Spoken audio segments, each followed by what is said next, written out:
All right, hey guys, it's Jason with Ozarks Smallmouth Alliance. Um, I think we're going to be doing another bugger video. There's so much you can do with these. It's just crazy. Last time we did a standard bugger.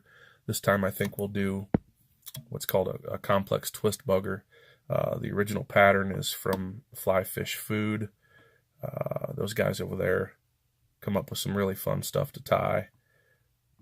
And all right, what I've got in there now is prematurely have in there now is a Gamakatsu B10S size 2 streamer hook, which is one of my absolute favorite hooks to tie on. They're ridiculously sharp, and they've got a wide gap to them it's just perfect for smallmouth and tying streamers on.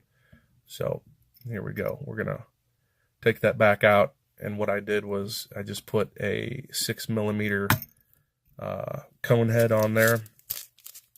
So it's a nickel silver cone head, a size 2 B10S Gamakatsu. We're going to use for the tail, we are going to use, let's see, some extra select marabou in white. We are also going to use some extra select marabou in chartreuse. And then we'll probably throw in some flash behind this fly, some crystal flash and UV orange, which is a really kind of a neat color in the light. For the body will be schlappen. So 2 pieces of schlappen, a white schlappen, and a chartreuse, and a UV polar chenille. And what we're going to do is we're going to twist them all up and then spin them around the hook. It's a super easy way to tie a pretty sweet looking bugger. So what we're going to do is we're going to wrap this hook a little bit with some weight. This is a .025 wire, and we'll go ahead and do that. We'll get I don't know, 10 or 12 wraps or something like that. And then you can wrap back over itself and build up a little bit of a head on the wrap. Tighten that back together, and then you can take this with your thumb and forefinger and push that up into that cone head, and that will secure that cone head up to the eye of the hook. Thread wise, I'll be using a Danville's flat waxed 210 denier, and yeah, it's a pretty heavy thread. It's a really heavy thread, but we're gonna put some torque on this fly. So with all the material that we're going to be twisting up, we might as well use some heavier thread so we don't break the thread. Just breaking thread 3/4 of the way through the fly sucks. Wrap back to the bend of the hook, and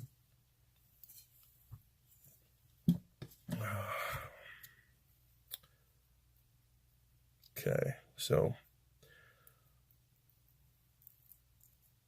we'll do some green marabou first for this tail.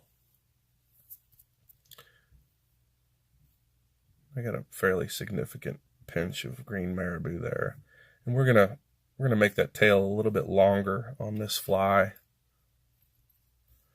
just because it's going to have a little bit bigger body due to the complex twist.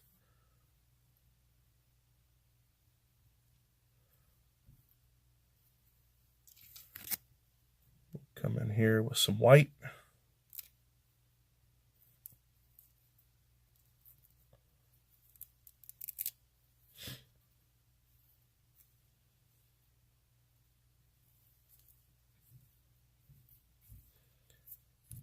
Marabou flying everywhere. Okay, we're going to make sure the length of that marabou is pretty close to equal there, so it doesn't look like a scuzzbag fly. I don't like scuzzbag flies. So we'll cinch that down. And we'll trim all the crap off this thing.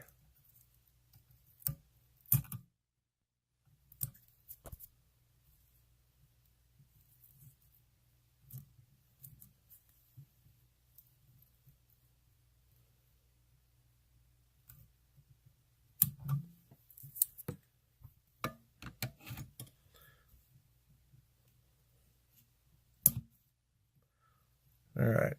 Not going to wrap towards the head of the fly. We're going to keep our thread towards the back, where I am going to wrap in some UV polar chenille. I love this stuff.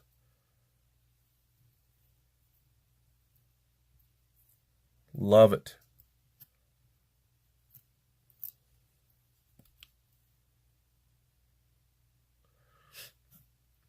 Oh, when you saw me spin the bobbin like that, you spin it to one way and you can get the thread to kind of lay in the way that you spin it. So you might want to try that if you're having trouble with the thread positioning itself on certain fibers or whatever. You can spin it and usually get it to kind of lay where you want it to. All right, let's tie in some schlappen.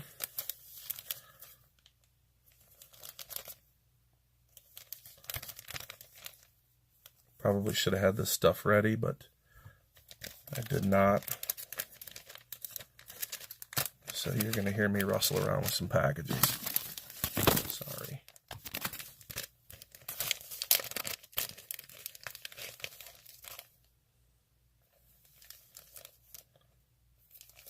All right.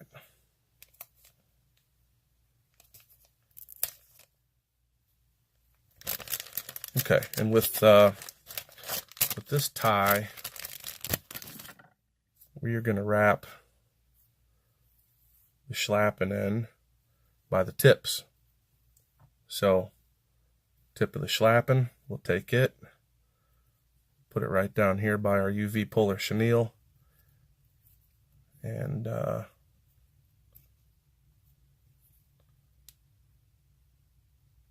wrap this guy in. And we'll do the same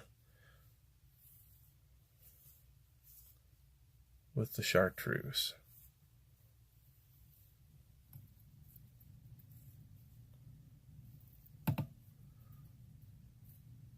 It's cool if you can keep all this stuff out of your way while you're doing it, but there's not a chance.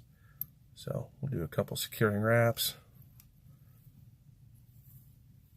And we'll come in here with some scissors and trim up the tips of these pieces of schlappen that we just used. And everything else should build right up towards that thread wrap. Look pretty even. So now we can go ahead and wrap towards that cone head. Put a couple more wraps in there, and then we'll get this kind of laid out. We've got UV polar chenille that we're going to use, and we'll try to palmer this back once we get it together. But I just half the battle with these is trying to lay the material down so it'll twist right. And honestly, I've never had it really twist wrong on me. I'm just maybe a little picky about some things. Okay.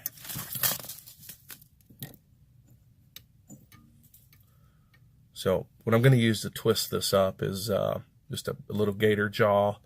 You can get these at a hardware store or something. I bought a loon because it kind of caught my eye at the tie shop today.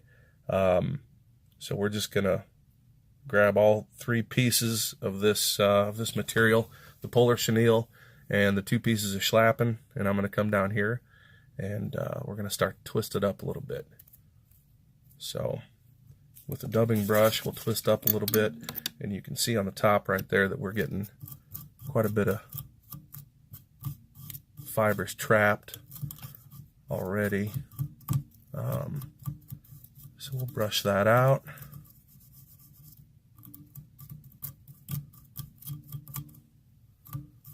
There we go.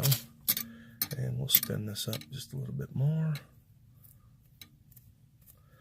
Now with these schlappen, these pieces of schlappen, they're pretty durable, but you can't twist them up a whole lot because you will break one.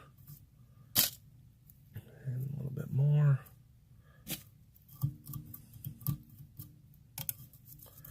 And I think we're ready to wrap a fly here.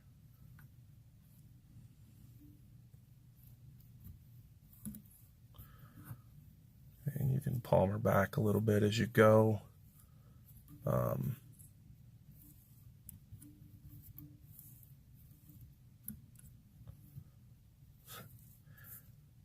Be tenacious, sharp. Okay, now we're right up to the cone of that, or to the back side of that cone, so we can let our gator grip kind of hang right in place there, and it'll spin a little bit. That's not a big deal. You want to wrap to the back side of all that material.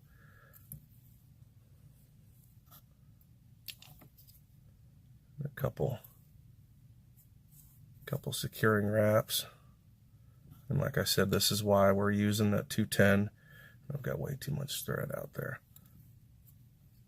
So now come in here and we'll trim out our wad of junk.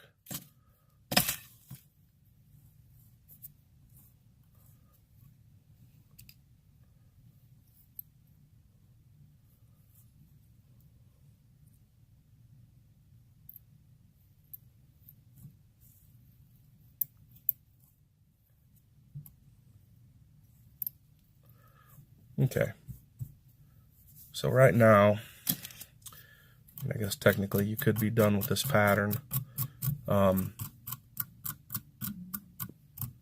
The collar on it, as you can see, is leaves a little to be desired. So just like the original pattern that Fly Fish Food posted, we're going to do it the same way that they did it. I think they've really had a pretty cool idea with this. So we're going to use Arizona semi-seal, and with the fibers, you're going to want to take them and just kind of work them back and forth, and you'll try to get them to basically all one length if you can. You can see what I'm doing there. You're just basically pulling and rearranging the fibers on top of each other until you get to a uniform length, or a fairly uniform length. And then and that's quite a bit of semi-seal, but that's okay. It'll comb out. So what we'll do is we'll just kind of position this around the head.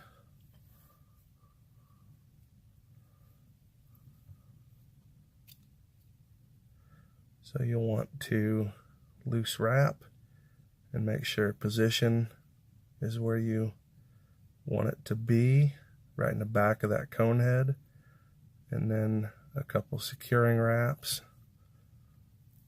and then bring the fibers back.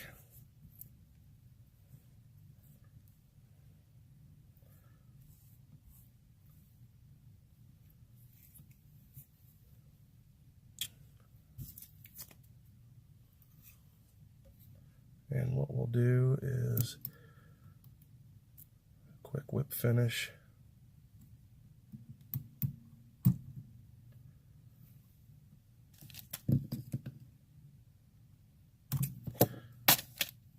Trim that out. We'll come back in with a dubbing brush. And as you can see, that semi-seal just kind of lays around that cone head, and you can stroke the fibers kind of over to where you want it positioned. And man, it kind of comes together when you put that semi-seal on there. Just cleans up everything and makes it look a little nicer. I don't think the fish would probably care, but you got a picky tire. Maybe he would. I do. I'm not that picky of a tire. So right at the back of the cone with some head cement. We're going to do the same on the bottom side.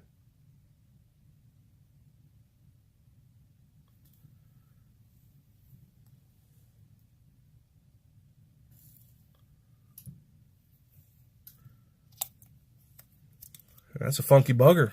And that is the complex twist bugger.